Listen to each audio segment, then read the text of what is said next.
দাদা তুই মারি মার। না না না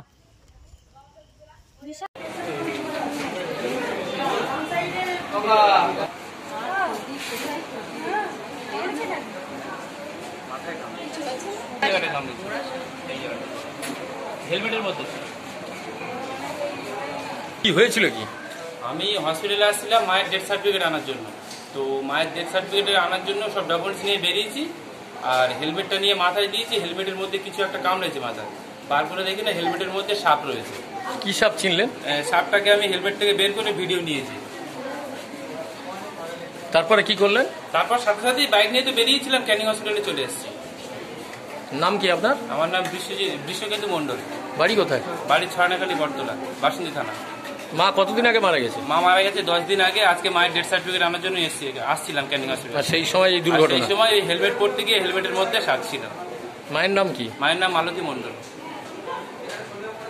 এখন ক্যানিং মহকুমা হাসপাতালে এলেন? চলতে হয় না তো।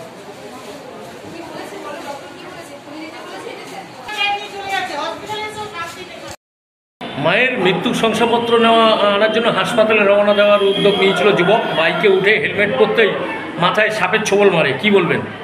শুনুন, ব্যাপারটা একেবারেই অস্বাভাবিক ঘটনা। তার মানে কতটা সজাগ এবং কতটা সচেতন থাকা দরকার সাপের কামড়ের হাত থেকে নিজেদের রক্ষা করার জন্য। যে আজকে যে ছেলেটি বিশ্বজিতের, ওর মাথায় সাপে কামড় দিয়েছে। 10 দিন আগে তার মা মারা যায়। তারপরে তাকে নিয়ে ক্যানিং তার সেই মৃত্যু সার্টিফিকেট নেওয়ার জন্য সে মোটরসাইকেল চালিয়ে ক্যানিং হাসপাতালে আসছিল। যখন সে তার মাথায় সেই ওই হেলমেটটা যখনই সে লাগাতে যায়, সঙ্গে সঙ্গে তার মাথায় সাপে কামড়ায়। তার মানে সাপটা তার ওই হেলমেটের ভেতরে ছিল এবং সেই সাপ তার মাথায় কামড় দেয় এবং ক্যানিং হাসপাতালে এসেছে, তার চিকিৎসা চলছে। সে ভালো আছে, বিপদমুক্ত বটে। কিন্তু মানুষকে আমি বলবো যে সাপের কামড়ের হাত থেকে রক্ষা পেতে গেলে বা নিজেদেরকে বাঁচাতে গেলে কতটা বেশি সচেতন হতে হয়।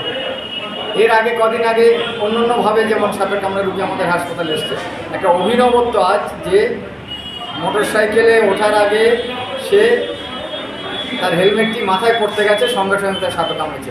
তার মানে অসচেতনভাবে সেই হেলমেটটি না দেখে তার মাথায় লাগিয়েছিল।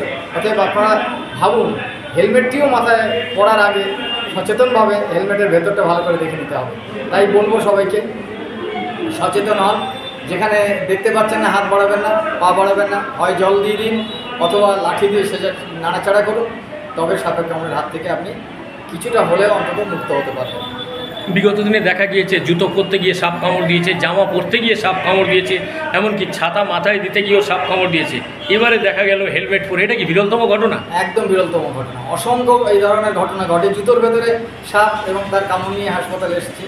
জামা পরতে গিয়ে আলনায় বা দড়ির উপরে সাপ জামা কাপড় ছিল, সেখান থেকে তার গায়ে দিতে গেল, তখন তার সাপে কামড় দিয়েছে। এমনকি জানলায় হাত দিতে গেলে সেখানে যে জানলায় যে রডে পর্দা থাকে, সেই পর্দার ভেতরে সাপ থাকতে পারে। অতএব সচেতন থাকাটা খুব জরুরি। আর এখন বর্ষা পড়েছে, চারিদিকে সাপের একটু বাড়বাড়ন্ত আছে, উপদ্রব আছে। অতএব সবাইকে সচেতন হতে বলবো সাপ সম্পর্কে। আপনার নাম? আমার নাম ডাক্তার সমরেন্দ্রনাথ রায়, সাব ডিভিশন হাসপাতালের সামনে।